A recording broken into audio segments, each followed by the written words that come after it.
Flat উপহারের জেরে গণমাধ্যমের শিরোনাম ছিলেন টিউলিপ, পরিণতিতে পদত্যাগ। বাংলাদেশে ফের আলোচনায় মন্ত্রী এমপিদের দুর্নীতি। সরকারের মেয়াদ 4 বছর সহ 2বার প্রধানমন্ত্রী নির্বাচিত হওয়ার পর রাষ্ট্রপতি পদে অযোগ্য হওয়ার সুপারিশ, দ্বিকক্ষ বিশিষ্ট সংসদের পরামর্শ। সীমান্তে কাঁটাতারের বেড়া দেওয়ার চেষ্টা করলেই বাধা দেওয়া হবে, জানালেন পররাষ্ট্র উপদেষ্টা। ভারত, চীন ও যুক্তরাষ্ট্রের সঙ্গে সুসম্পর্ক চায় বাংলাদেশ। এবং রাজধানী সহ বেশিরভাগ এলাকা আলো ঝলমল হলেও কুয়াশায় ঢাকা উত্তর জনপদ। বিপর্যস্ত জনজীবন, বাড়ছে ঠান্ডাজনিত রোগের সংক্রমণ।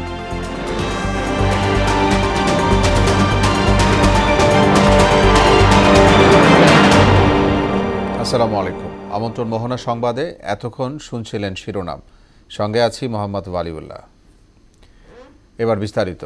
সাবেক প্রধানমন্ত্রী শেখ হাসিনার পতনের পর থেকেই প্রকাশ্যে আসতে শুরু করে তার পরিবারের সীমাহীন দুর্নীতি, অর্থ পাচার আর বিদেশের সম্পদের পাহাড় গড়ার খবর।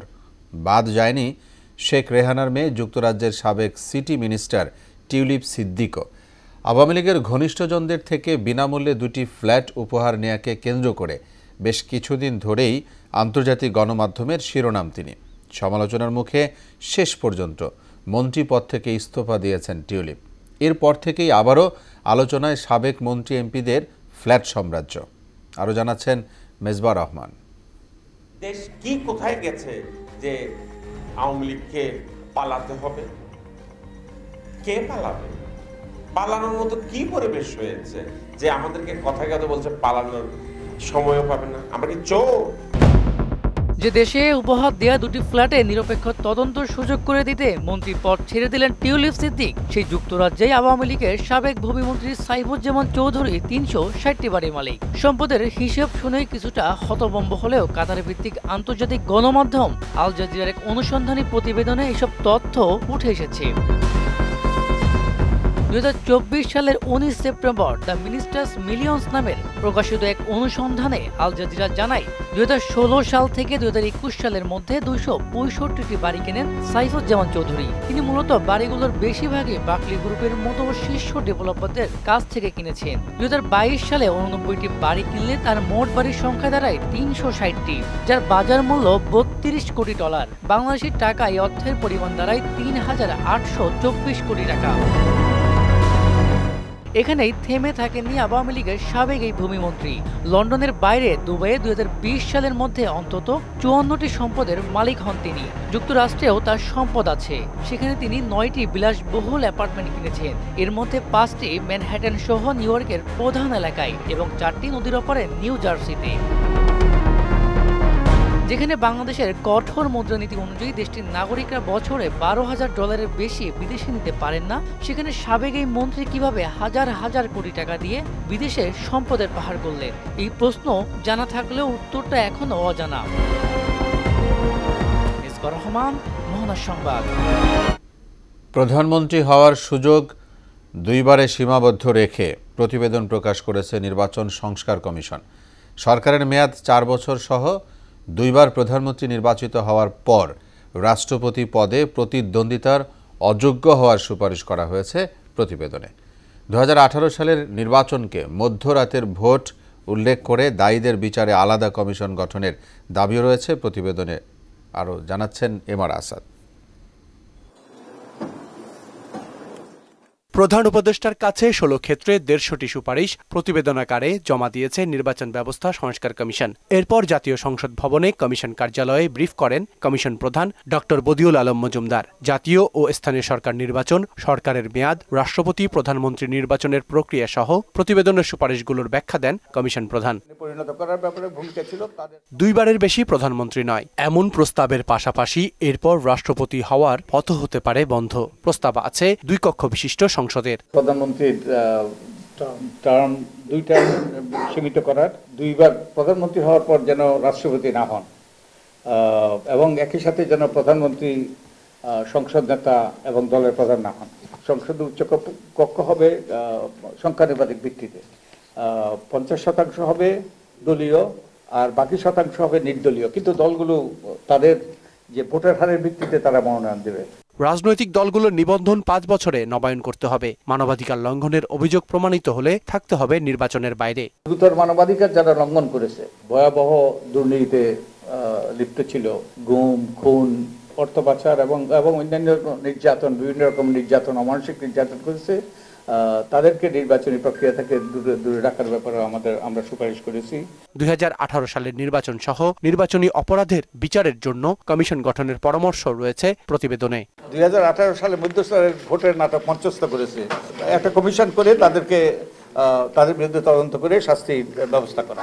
সুন্দর ভবিষ্যতের দিকে অগ্রগামী বাংলাদেশ গড়তেই এই প্রতিবেদন তৈরি করা হয়েছে বলে জানান বদিউল আলম মজুমদার। এবং বিরোধী দলকে ডেপুটি স্পিকারের পদ দেওয়ার আমরা সুপারিশ করেছি। MR আসাদ, মোহনা সংবাদ, ঢাকা। আন্তর্জাতিক আইন লঙ্ঘন করে ভারত সীমান্তে কাঁটাতারের বেড়া দেওয়ার চেষ্টা করলে বর্তমানের মতো ভবিষ্যতেও তাতে বাধা দেয়া হবে, জানিয়েছেন পররাষ্ট্র উপদেষ্টা মোহাম্মদ তৌহিদ হোসেন। ভারত, চীন ও যুক্তরাষ্ট্রের সঙ্গে বাংলাদেশের সম্পর্ককে গুরুত্বপূর্ণ বলেও জানান তিনি। বুধবার বিকেলে পররাষ্ট্র মন্ত্রণালয়ে সংবাদ সম্মেলনে এসব কথা বলেন পররাষ্ট্র উপদেষ্টা। SU সেলিমের প্রতিবেদন। আগামী 20 জানুয়ারি প্রথম দ্বিপক্ষীয় সফরে চীন যাবেন পররাষ্ট্র উপদেষ্টা মোহাম্মদ তৌহিদ হোসেন। সফরের আলোচ্য সূচি জানাতে বুধবার পররাষ্ট্র মন্ত্রণালয়ে এই সংবাদ সম্মেলনের আয়োজন করা হয়। চীনের পররাষ্ট্রমন্ত্রীর সাথে আমার অফিসিয়াল কথাবার্তা হবে। আলোচ্য সূচিতে বাণিজ্য ভারসাম্যহীনতা মোকাবেলা, বাংলাদেশের চীনা বিনিয়োগ আকর্ষণ এবং বাংলাদেশকে দেয়া চীনের ঋণের সুদহার কমানো ও ঋণ পরিশোধের সীমা বাড়ানোর পাশাপাশি রোহিঙ্গা সমস্যা প্রাধান্য পাবে বলে জানান পররাষ্ট্র উপদেষ্টা। আমরা ইন জেনারেল সুদের হার কমানোর জন্য অনুরোধ করব এবং একটা গুরুত্বপূর্ণ বিষয় হচ্ছে যে কোনো ক্ষেত্রে 15 বছর, কোনো ক্ষেত্রে 20 বছরের পরিশোধ সীমা থাকে। আমরা চেষ্টা করবো এটাকে সবগুলিকে 30 বছরে নিয়ে যেতে, যাতে করে আমাদের অর্থনীতির উপর চাপ কম আসে। আন্তর্জাতিক আইন লঙ্ঘন করে সীমান্তে ভারতের কাঁটাতারের বেড়া দেয়াকে কেন্দ্র করে উত্তেজনা সৃষ্টির বিষয়ে প্রশ্নের জবাব দেন পররাষ্ট্র উপদেষ্টা। জানান, আইন মেনে বেড়া নির্মাণ করলে কোনো আপত্তি নেই। এই ধরনের সমস্যা উদ্ভব হতে থাকবে, আমরা সেগুলি ডিল করতে থাকবো। এটা আপনারা জানেন যে এটাই প্রথম না, এর আগেও হয়েছে, এর ভবিষ্যতেও হবে। ইন জেনারেল আন্ডারস্ট্যান্ডিং হচ্ছে যে 150 গজ দূরে জিরো লাইন থেকে। ভারত, চীন ও মার্কিন যুক্তরাষ্ট্র কাউকে অসন্তুষ্ট করতে চান না জানিয়ে তৌহিদ হোসেন বলেন, নিজ দেশের স্বার্থ রক্ষা করে সবার সাথে ভারসাম্যপূর্ণ সম্পর্ক চায় বাংলাদেশ। নিজেদের স্বার্থ রক্ষা করে আমরা তাদের সাথে ভালো সম্পর্ক বজায় রাখব। SU সেলিম, মোহনা সংবাদ, ঢাকা। রাজধানী সহ দেশের বেশিরভাগ এলাকা আলো ঝলমল হলেও গত কয়েকদিন ধরেই কুয়াশার চাদরে ঢাকা রয়েছে উত্তর জনপদ। এতে বিপর্যস্ত হয়ে পড়েছে জনজীবন, বাড়ছে ঠান্ডাজনিত রোগ ব্যাধির সংক্রমণ। সর্ব উত্তরের জেলা পঞ্চগড়ে কাটছেই না মৃদু শৈত্যপ্রবাহের রেশ। কনকনে বাতাসের সঙ্গে ঘন কুয়াশায় বিপাকে কর্মজীবী মানুষ। এদিকে কুষ্টিয়াতে বাড়ছে ঠান্ডাজনিত রোগীর সংখ্যা। এ সময়টাতে শিশু বৃদ্ধদের বাড়তি যত্ন নেওয়ার পরামর্শ দিয়েছেন চিকিৎসকরা। বিস্তারিত জানাচ্ছেন তাহসিন তারিন। পঞ্চগড়ে মাঘ মাসের শুরু থেকেই সর্বনিম্ন তাপমাত্রা, উত্তরের হিমেল বাতাস আর ঘন কুয়াশায় চরম বিপাকে পড়েছে খেটে খাওয়া মানুষ। খড়কুটো জ্বালিয়ে শীত নিবারণ করছেন অনেকে। ঘন কুয়াশার কারণে হেডলাইট জ্বালিয়ে সড়কে চলাচল করছে যানবাহন। গাড়ি ধরি একদিকে, ঠান্ডার কারণে শক্তি লাগে অনেক বেশি, একদিকে ধরি গাড়ি যাওয়ার একদিকে। প্রচন্ড কুয়াশা, বরফ পড়ছে, ঠান্ডায় থাকা যাচ্ছে না সাধারণ মানুষের পক্ষে। এদিকে কনকনে শীতে কুষ্টিয়া 250 শয্যা জেনারেল হাসপাতালে দিন দিন বাড়ছে ডায়রিয়া সহ ঠান্ডাজনিত রোগীর সংখ্যা। হাসপাতালের বেডে জায়গা মিলছে না অনেকের, তাই তো বাধ্য হয়ে মেঝেতে রাখা হচ্ছে রোগীদের। এখানে বাচ্চাদের নিয়ে এসে বসার মতো কোনো কায়দা নাই, পাশে দৈনিক নোংরার বাথরুম টাথরুম দেওয়ার ভয়াবহ অবস্থা। বড় একটা ডাক্তার এসে দেখবে কিংবা যত্ন দেবে, সে যত্ন কেনার কোনো লোক নেই। তার একটা কথা বলি, তারা একের খাবা করে উঠছে। হাসপাতালের পরিবেশ নিয়ে আবার অভিযোগ করছেন বেশ কয়েকজন রোগী ও তাদের স্বজনরা। শীত নাই, ঠান্ডা বাতাসে বাচ্চাদের জন্য আমরা সরকারি হাসপাতালে আসছি। আজকে 5 দিন বাচ্চা নিয়ে হসপিটালে আইছি, বাচ্চার ট্রিটমেন্ট সেরকম হচ্ছে না, তারপরও চিকিৎসা ভালো দিচ্ছে না, একটু যদি আসছে তাড়াতাড়ি করে চলে যাচ্ছে। এদিকে পরিবেশ ও চিকিৎসা সেবা দিতে সীমাবদ্ধতার কথা স্বীকার করলেন হাসপাতালের এই কর্মকর্তা। ঠান্ডা হঠাৎ করে বেড়ে যাওয়ার কারণে এটা আমরা লক্ষ্য করছি যে শিশু আর ডায়রিয়া ওয়ার্ড, এই দুইটা ওয়ার্ডে আমাদের প্রচুর রোগীর সংখ্যা বেড়েছে। আমরা হিমশিম খাচ্ছি, যেহেতু আমাদের 250 বেড, এখানে রোগী থাকে প্রায় 1000-এর উপরে। শুধু হাসপাতালের পরিবেশ নয়, সেবার মান বাড়ানোর দাবি ভুক্তভোগীদের। তাহসিন তারিন, মোহনা সংবাদ।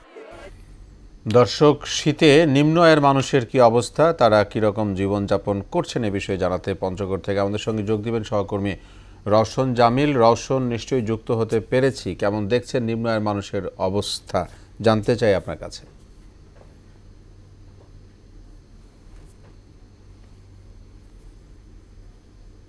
খুব সুন্দর হয় এবং এই অঞ্চলে যে শীত শুরু হওয়ার সময় পঞ্চগড়ের মানুষ কিন্তু কাঞ্চনজঙ্ঘা দেখার জন্য মানুষ আসে এবং প্রথম শীতটি উপভোগ করার জন্য পঞ্চগড়ের মানুষ আসে। পঞ্চগড়ে যে শীতের যে তীব্রতা এবং এটা দিন দিন বেড়েই চলছে এবং এখানে শীত সবার প্রথমে আসে এবং যায় শেষে। এবং শীতের কারণে যে বিপাকে পড়েছে নিম্ন আয়ের ছিন্নমূল মানুষেরা, যারা দৈনন্দিন কাজ করে এবং যারা প্রতিদিন কাজের জন্য বের হতে হয়।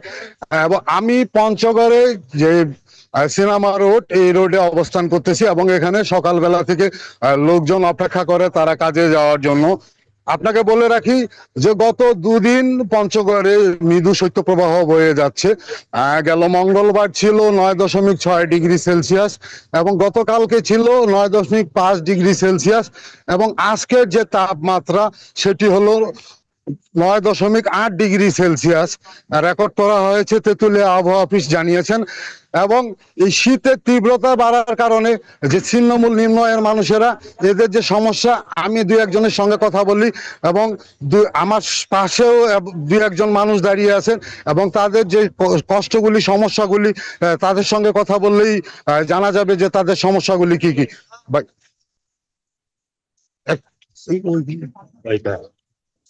পঞ্চগড়ে শীত বেশি, শীতের জন্য কাজ কামে আসতে পারি না, কাজকর্ম করতে পারি না।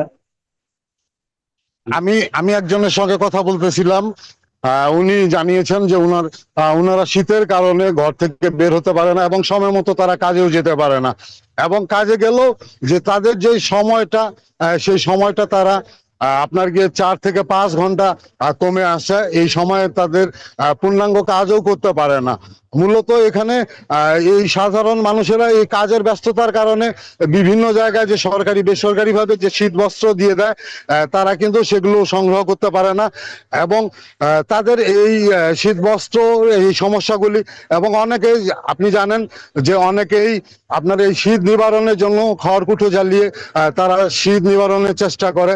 এবং আমি আধুনিক সদর হাসপাতালে খোঁজ নিয়ে জানতে পেরেছি যে এখানে বয়স্ক ও শিশু রোগীর সংখ্যা দিন দিন বেড়েই চলছে এবং ডাক্তাররা তাদের প্রতি যত্নশীল হওয়ার জন্য বলেছে। আমি জেলা প্রশাসনের সঙ্গে কথা বলেছি, সরকারি এবং বেসরকারিভাবে এ পর্যন্ত 50,000 কম্বল সাধারণ নিম্ন আয়ের ছিন্নমূল মানুষের মাঝে বিতরণ করা হয়েছে এবং এখানকার নাগরিক সমাজ মনে করেন যে এই কম্বলগুলি যদি সঠিকভাবে মানুষের মাঝে বিতরণ করা যায় তাহলে কম বেশি সকলেই কম্বল এবং শীত বস্ত্র পেতে পারে।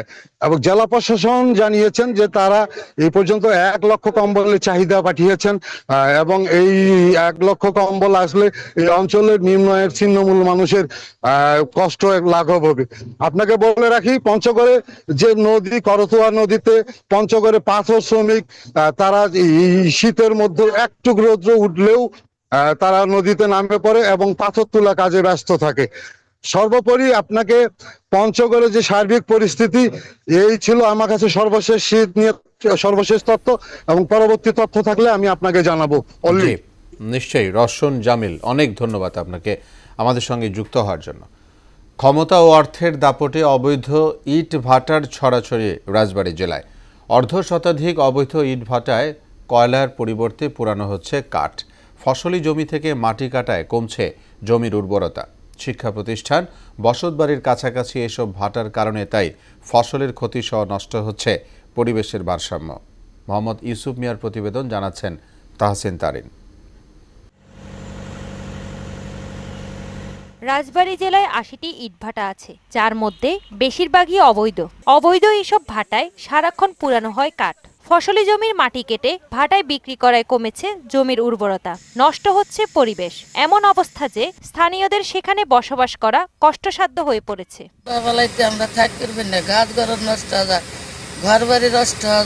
ক্ষমতার দাপটে আইনের তোয়াক্কা না করে অসাধু উপায়ে প্রশাসনকে ফাঁকি দিয়ে দিব্যি পোড়াচ্ছে জ্বালানি কাঠ। প্রতিটি ভাটায় প্রতিদিন গড়ে 400 থেকে 500 মণ কাঠ পুরানো হয়। যেখান থেকে যা কাগজপাতি দেওয়ার দরকার এগুলো সব কিছু আমরা পরিবেশ মন্ত্রণালয়ে আমরা দাখিল করি, এগুলো গভর্নমেন্ট ফি সহ, এবং কি 15% ভ্যাটের টাকা সহ আমরা পরিশোধ করি। কয়লার দাম অতিরিক্ত হওয়ার কারণে আমরা খড়ি দিয়ে প্রয়াইতেছি। বিষয়টি স্বীকার করে রাজবাড়ী পরিবেশ অধিদপ্তরের এই কর্মকর্তা জানান, বেশিরভাগ ইটের ভাটার অবৈধভাবে কাঠ পুড়াচ্ছে, বন্ধের নোটিশ প্রদান করা হয়েছে। কিছু ইট ভাটা আমরা দেখেছি যেগুলো অবৈধভাবে কয়লা পরিবর্তে কাঠ পোড়ানো হচ্ছে। এই ইট ভাটাগুলোর বিরুদ্ধে আমরা খুব দ্রুতই এনফোর্সমেন্ট কার্যক্রমে যাব। সব জেনে দ্রুত সময়ের মধ্যে মোবাইল কোর্টের আওতায় এনে ব্যবস্থা গ্রহণের আশ্বাস দিলেন জেলা প্রশাসক। পরিবেশ বিপর্যয় হবে বা পরিবেশের ক্ষতি হবে কাঠ পোড়ালে এটি অবশ্যম্ভাবী, এবং এটি আমরা কখনোই হতে দিতে পারি না। যে সমস্ত ইট ভাটাগুলোতে এই ধরনের অভিযোগ আসবে সেগুলোতে আমরা জরুরি ভিত্তিতে মোবাইল কোর্টের মাধ্যমে সেগুলো ব্যবস্থা নেব। অবৈধ ইটভাটা বন্ধে প্রশাসন দ্রুত ব্যবস্থা নেবে এমন প্রত্যাশা স্থানীয়দের। তাহসিন তারিন, মোহনা সংবাদ। পটুয়াখালীর কলাপাড়ায় তৈরি হচ্ছে গোল গাছের রস দিয়ে গুড়। ধান চাষের চেয়ে কয়েক গুণ বেশি লাভ হওয়ায় আগ্রহ বাড়ছে উপকূলের কৃষকদের। গোল গাছের গুড় সুস্বাদু ও সুঘ্রাণের হওয়ায় দিন দিন বাড়ছে এর জনপ্রিয়তা। কৃষি বিভাগও পাশে দাঁড়িয়েছে কৃষকদের। গৌতম হালদারের প্রতিবেদন, জানাচ্ছেন বুসরাত জাহান। পটুয়াখালীর কলাপাড়া উপজেলার বিস্তীর্ণ লোনাজল ভূমিতে প্রাকৃতিকভাবে গড়ে উঠেছে গোলবাগান। এসব গোল গাছ থেকে রস সংগ্রহ করে তৈরি করা হয় গোলের গুড়। বিকালে গোল গাছের ডালের ডগা কেটে হাঁড়ি পাতেন গাছিরা। ভোরে সংগ্রহ করা হয় রস, পরে সে রস জাল দিয়ে তৈরি করা হয় গোলের গুড়। গুড় উৎপাদন করে স্বাবলম্বী 3 শতাধিক চাষি। অগ্রহায়ণ থেকে ফাল্গুন মাস পর্যন্ত গুড় উৎপাদন হয়। একটি বাগান থেকে 4 বার রস সংগ্রহ করা যায়। 300 গাছ কাটার পর 7 কলস রস হয়। এখন তো গাছ আস্তে আস্তে কমে গেছে, লবণ পানির জন্য গাছ মারা যায়। খরচ আছে, নারা বাল না কিনতে হয়, মানুষ কাটাইতে হয়। 40-50 হাজার টাকা ব্যবসা হয়। সূর্য ওঠার আগেই মাঠে গিয়ে কাজ করছে পুরুষের সঙ্গে নারীরাও। চাল দিয়া গুড় তৈরি করি, তারপর গুড়ে বাটা করি। লাকড়ি দিয়ে তো জাল দিলে রসটা একটু ময়লা কম পড়ে, আর নাড়াকুটো দিয়ে যদি জাল দিই তাহলে ময়লা একটু বেশি পড়ে, একটু গন্ধ আসবে। ঔষধ নেই, ঔষধ খালি আড়ি দেওয়া, আড়িটা পরিষ্কার ভাবে ধুইলি রসটা ভালো হইলি গুড়টাও ভালো হয়। কৃষি বিভাগ থেকে সব ধরনের সহযোগিতা করা হচ্ছে বলে জানালেন এই কর্মকর্তা। বললেন, গোলের গুড়ের রয়েছে বেশ উপকারিতা। প্রায় 300 জন কৃষক প্রত্যক্ষভাবে গোলের চারা রোপণ এবং গোল গুড় উৎপাদনের সাথে সম্পৃক্ত। আমরা কৃষি বিভাগ সবসময় তাদেরকে পরামর্শ দিয়ে থাকি। এই গোল গাছের রোগ পোক এবং পানির ব্যবস্থাপনার ক্ষেত্রে আমরা তাদেরকে সহযোগিতা করে থাকি। গোলের গুড় মানবদেহের জন্য উপকারী, তবে রস থেকে ভাইরাসে আক্রান্ত হওয়ার সম্ভাবনা থাকতে পারে। গোলের রস যেটা নিপা ভাইরাসের প্রকোপ খুব বেশি, বাদু অন্যান্য ভেক্টর বন্ধ। গোলের গুড় খাওয়া ভালো, কিন্তু গোলের রসটা থাকলে আমরা নিপা ভাইরাস থেকে অন্তর্ভুক্ত। কলাপাড়ায় 70 হেক্টর জমিতে এবছর প্রায় 4 কোটি টাকার গুড় উৎপাদন হবে। বুসরাত জাহান, মোহনা সংবাদ। আন্তর্জাতিক প্রসঙ্গ। অবশেষে গাজায় যুদ্ধ বিরতি ও জিম্মি বিনিময়ে একটি সমঝোতায় পৌঁছেছে ইসরায়েল ও হামাস, যা 19 জানুয়ারি রোববার থেকে কার্যকর হবে। কাতারের স্থানীয় সময়ে রাতে কাতারের প্রধানমন্ত্রী শেখ মোহাম্মদ বিন আব্দুল রহমান বিন জসিম আল থানি চুক্তি চূড়ান্ত হওয়ার এই ঘোষণা দেন। তবে এর মধ্যেই গাজায় হামলা অব্যাহত রেখেছে নেতানিয়াহু সেনারা। সবশেষ বিভিন্ন আশ্রয়কেন্দ্রে বিমান হামলা চালিয়ে আরও 30 ফিলিস্তিনিকে হত্যা করেছে তারা। এতে 47,707-এ পৌঁছেছে প্রাণহানি। এবার খেলার খবর, বিপিএল ক্রিকেট।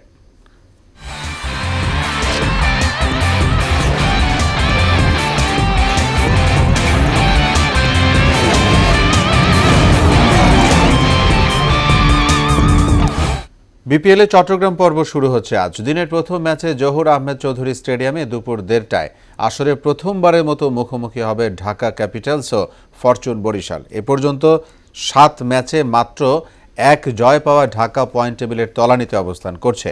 বিপরীতে 5 বার মাঠে নেমে 3 জয় ও 2 হার নিয়ে 3 নম্বরে রয়েছে বরিশাল। এদিকে একই মাঠে দিনের দ্বিতীয় ম্যাচে সন্ধ্যা 6:30টায় মাঠে নামবে চিটাগং কিংস ও খুলনা টাইগার্স। আসরে এর আগে ঢাকায় মুখোমুখি হবে দুদল। সে ম্যাচে চিটাগংকে 37 রানে হারায় খুলনা। দর্শক, এ পর্যায়ে সবাইকে আমন্ত্রণ জানাচ্ছি সংবাদপত্রের পর্যালোচনা ভিত্তিক পত্রিকার চোখে দেশ অনুষ্ঠানে।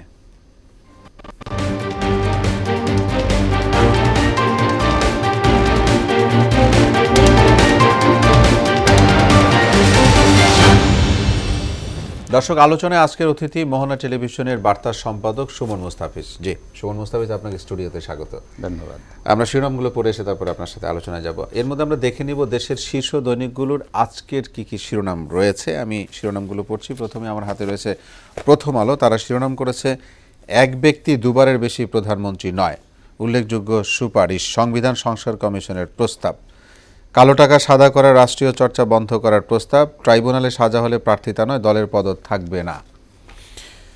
ইত্তেফাক, সংসদের মেয়াদ 4 বছর, ধর্মনিরপেক্ষতা সহ 3 মূলনীতি ও বাঙালিবাদ, সংস্কার কমিশনের প্রতিবেদনের সুপারিশ। ঐক্যমতের সনদের ভিত্তিতেই নির্বাচন, প্রধান উপদেষ্টা। সমকাল, আকাঙ্ক্ষা পূরণের সুপারিশ, সংবিধান সংশোধনে লাগবে গণভোট। গ্রাফিতি ঘিরে কর্মসূচি হামলায় আহত 33। বাংলাদেশ প্রতিদিনের শিরোনাম, সংসদ 4 বছর, প্রধানমন্ত্রী দুবার, সংস্কারে আমূল বদলের সুপারিশ। একই ব্যক্তি প্রধানমন্ত্রী, দল ও সংসদের নেতা নয়। দ্বিকক্ষের সংসদ, এমপি ও স্থানীয় জনপ্রতিনিধির ভোটে রাষ্ট্রপতি। পুলিশের জবাবদিহি করবে মানবাধিকার কমিশন। যুগান্তরের শিরোনাম, মূলনীতি পরিবর্তনের প্রস্তাব, সংবিধান সংস্কার কমিশনের খসড়া সুপারিশ। ঐক্যের ভিত্তিতে সংস্কার প্রস্তাব বাস্তবায়ন। কতটা অসুর এসকে সুর, এতদিনে একটা বড় মাছ ধরা পড়ল। বণিক বার্তা শিরোনাম দেখব, এশিয়ার মধ্যে সবার নিচে বাংলাদেশের পুঁজিবাজার। গণতন্ত্র বহাল রেখে রাষ্ট্র পরিচালনার 3 মূলনীতি বাদ নতুন 4 নীতির সুপারিশ। গণপ্রজাতন্ত্রী বাংলাদেশ থেকে জনগণতন্ত্রী বাংলাদেশ করার প্রস্তাব। The daily star, crafting the path ahead, election reform, sweeping changes in constitution. অর্থাৎ আমরা শিরোনামে দেখলাম, যেটি আপনি জানেন যে সংস্কার কমিশনের সুপারিশ করা হয়েছে। সেখানে বেশ কিছু 4টা কমিশনের নতুন করে অনেক কিছুই বলা হয়েছে, যে বিষয়গুলো যদি বাস্তবায়ন হয় তাহলে বাংলাদেশ যে লক্ষ্যে বাংলাদেশ স্বাধীন হয়েছে সেই স্বাধীনতা স্বাদ মানুষ নিতে পারবে। আমি আপনার কাছে সরাসরি চলে যেতে চাই, যেমন আমি প্রথম আলোর একটি শিরোনাম দিয়ে যেতে চাই যে এক ব্যক্তি দুবারের বেশি প্রধানমন্ত্রী নয়। এটা দিয়েই আপনার কাছে আসতে চাই। আমি পর্যায়ক্রমে আসছি আপনার এটা তো আপনার মানে আমার মনে হয় যে আমি যদি তার আগে একটু ভূমিকা করি, যে সংস্কার যে 4টা কমিশন তাদের প্রস্তাবগুলো জমা দিয়েছে, এর মধ্যে বেশিরভাগগুলোই আমরা এখন পর্যন্ত যতটুকু জেনেছি তাতে একেবারে জন আকাঙ্ক্ষার প্রস্তাব, কোনো সন্দেহ নাই। হ্যাঁ, তো এর মধ্যে এটিও একটি, যে এক ব্যক্তি 2বারের বেশি প্রধানমন্ত্রী নয়। আপনার মাফ করবেন, 4 বছরের বেশি সংসদের মেয়াদ নয়, এবং আপনার প্রধানমন্ত্রী সংসদ নেতা থাকতে পারবে না। এই যে বিষয়গুলো, এই সবগুলোর মানে মূল কথা কিন্তু ক্ষমতার ভারসাম্য। তো মানুষ সেইটা চায়। যখন মানে আপনার একজন মানুষ ক্ষমতাধর হয়ে যায়, অসীম ক্ষমতার অধিকারী হয়ে যায়, তখন তার মধ্যে বেপরোয়া আচরণ চলে আসে, তার মধ্যে আপনার অহমিকা চলে আসে, তার আচরণের মধ্যে ভুল ত্রুটি চলে আসে, এবং সে ভুল সিদ্ধান্তের দিকে যায়। একজন মানুষের যখন সে অসীম ক্ষমতাধর, তখন তার একটি ভুল সিদ্ধান্তের জন্য হাজার মানুষের প্রাণহানি হতে পারে, একটা রাষ্ট্র বিপর্যয়ে যেতে পারে, যেটা সদ্য সাবেক উদাহরণ আমাদের জুলাই অভ্যুত্থান, যে হিস্ট্রি বাঙালি দেখেছে ইতিমধ্যে। এক্স্যাক্টলি। তো সেই বিবেচনায় মানে যেটা বলা হচ্ছে যে কেউ 2বারের বেশি প্রধানমন্ত্রী হতে পারবেন না। যে আমি যদি একটু আপনাকে দেখাই, বা আপনি এখানে এই যে 4 সংসদ কমিশনের সংস্কার কমিশনের প্রতিবেদন, সংবিধান সংস্কার কমিশনের প্রতিবেদন খুব পরিষ্কার বলা আছে যে প্রধানমন্ত্রী সংসদ নেতা ও দলীয় প্রধান হবেন না। কারণ একই ব্যক্তি, তিনি প্রধানমন্ত্রী, তিনি সংসদ নেতা, তিনি দলীয় প্রধান। তো মানুষ তো তার দলের মানে অন্য মানুষ, তো দলের বাইরের মানুষ বাদই দিলাম, দলের মানুষরাও তো মুখে কুলু পেটে বসে থাকতে বাধ্য হয়। তারা কেউ কোনো মতামত দিতে পারে না, কথা বলতে পারে না। প্রধানমন্ত্রী যদি মানে প্রধানমন্ত্রী অবস্থায় তার মন্ত্রীরা, এমপিরা তার কাছে জিম্মি। তিনি যখন সংসদ নেতা, তখন সংসদ সদস্য হিসেবে সংসদ সদস্যরাও তখনও তার কাছে মুখে কুলু। হ্যাঁ, তো মানুষ কথা বলবে। আবার যখন তিনি দলীয় প্রধান, হ্যাঁ, তখন সে মাঠের রাজনীতিতে উনি আবার আর কেউ কথা বলার নাই তার উপরে। তো এইটার সবচেয়ে বড় অর্থ হলো যে ক্ষমতার রেশ টেনে ধরা কিংবা ক্ষমতার একটু বিভাজন বিকেন্দ্রীকরণ, যেটা খুবই দরকার। আমি মনে করি যে আপনার এই ক্ষমতা, অসীম ক্ষমতার অধিকারী হওয়াটাই মানুষকে দুর্বৃত্তায়নের দিকে ঠেলে দেয়, মানুষকে আপনার এটা স্বৈরাচারী দম্ভ অহমিকা বা ভুল সিদ্ধান্ত নেওয়া যেগুলো, সেই হিসেবে নিঃসন্দেহে এইটা ভালো। আরও একটি কথা যেটা বলা হয়েছে যে দ্বিকক্ষ বিশিষ্ট পার্লামেন্ট, মানে 2 স্তরের পার্লামেন্ট, এবং পার্লামেন্টের মেয়াদ আমরা জানি যে 5 বছর ছিল, সেটাকে 4 বছর করতে বলা হয়েছে। এটা নিঃসন্দেহে ভালো উদ্যোগ আমরা মনে করি, এবং আশা করব আমরা যে রাজনৈতিক দলগুলোর সাথে আলোচনা করে এটি চূড়ান্ত হবে। এখন তো এগুলো প্রস্তাব মাত্র। আমরা আশা করব যে রাজনৈতিক দলগুলো সাধারণ জনতার মনের কথা বুঝতে পেরে, তাদের মনোভাব বুঝতে পেরে এইগুলোর সাথে একমত হবেন। আরও যদি সংস্কার নিয়ে আপনার বলি, নির্বাচন ব্যবস্থা সংস্কার, সেখানে না ভোটের ব্যবস্থা রাখা হয়েছে।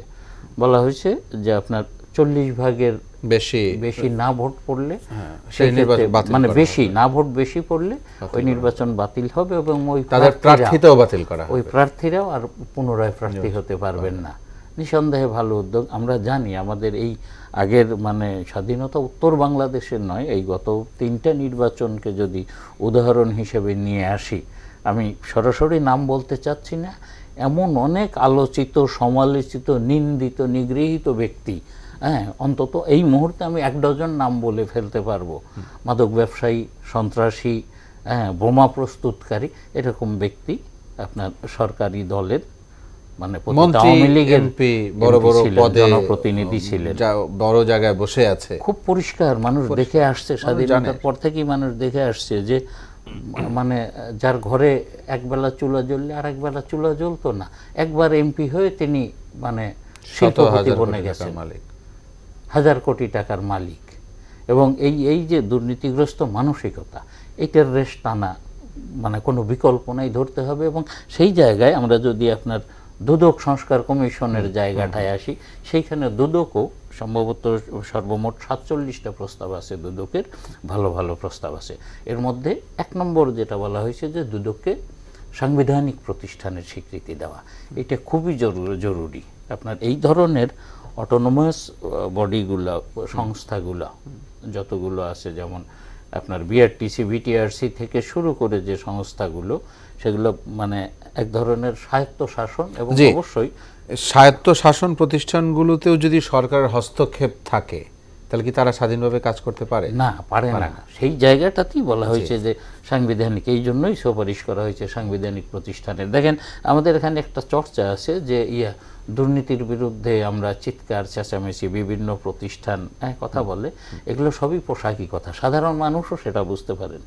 আমি আপনি গণমাধ্যম কর্মী হিসেবে আমরা বুঝি তাই না, শুধু এখন সাধারণ মানুষও বুঝতে পারে। আপনি সঠিক বলেছেন যে দুর্নীতি নিয়ে আমাদের যে চর্চা, আমাদের যে কথোপকথন, আমাদের যে মিডিয়া ট্রায়াল, এগুলো সব মানুষ বুঝতে পারে এবং তারা হাস্যকর মনে করে এই ইস্যুগুলোতে। আমি দুর্নীতির গোড়া, ওপর থেকে পানি গড়াচ্ছে, আমি ওপরের সোর্স বন্ধ না করে নিচে বাদ দিয়ে কোনোভাবেই পানি আটকাতে পারবো না, এটা খুব সাধারণ কথা। তা আমি দুর্নীতি করার স্কোপ তৈরি করে রেখেছি, আবার দুর্নীতি বিরোধী কথা বলছি।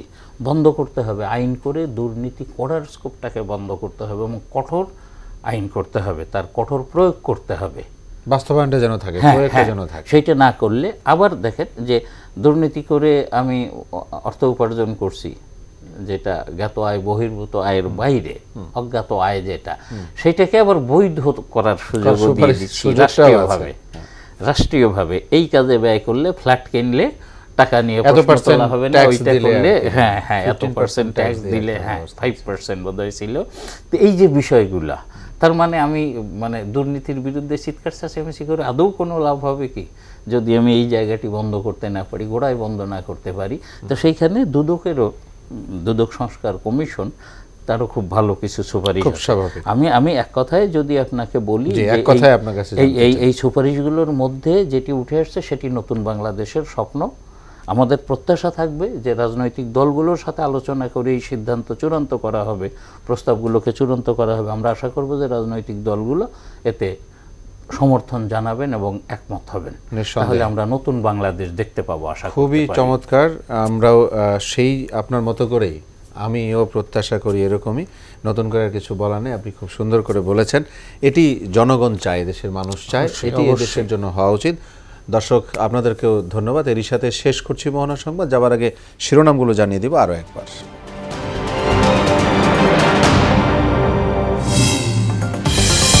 ফ্ল্যাট উপহারের জেরেই গণমাধ্যমের শিরোনাম ছিলেন টিউলিপ, পরিণতিতে পদত্যাগ, বাংলাদেশে ফের আলোচনায় মন্ত্রী এমপিদের দুর্নীতি। সরকারের মেয়াদ 4 বছর সহ 2বার প্রধানমন্ত্রী নির্বাচিত হওয়ার পর রাষ্ট্রপতি পদে অযোগ্য হওয়ার সুপারিশ, দ্বিকক্ষ বিশিষ্ট সংসদের পরামর্শ। সীমান্তে কাঁটাতার বেড়া দেওয়ার চেষ্টা করলে বাধা দেয়া হবে, জানালেন পররাষ্ট্র উপদেষ্টা। ভারত, চীন ও যুক্তরাষ্ট্রের সঙ্গে সুসম্পর্ক চায় বাংলাদেশ। এবং রাজধানী সহ বেশিরভাগ এলাকা আলো ঝলমল হলেও কুয়াশায় ঢাকা উত্তরের জনপদ। বিপর্যস্ত জনজীবন, বাড়ছে ঠান্ডাজনিত রোগের সংক্রমণ। সবাইকে আবারও শুভেচ্ছা। পরবর্তী সংবাদ দুপুর 1টায়। এর আগে সংবাদ এক নজরে দেখবেন দুপুর 12টায়। মোহনার সবশেষ খবর জানতে ভিজিট করুন www.mohana.tv। সংবাদ দেখতে পারেন ফেসবুক ও ইউটিউবেও। এতক্ষণ সঙ্গে থাকায় ধন্যবাদ।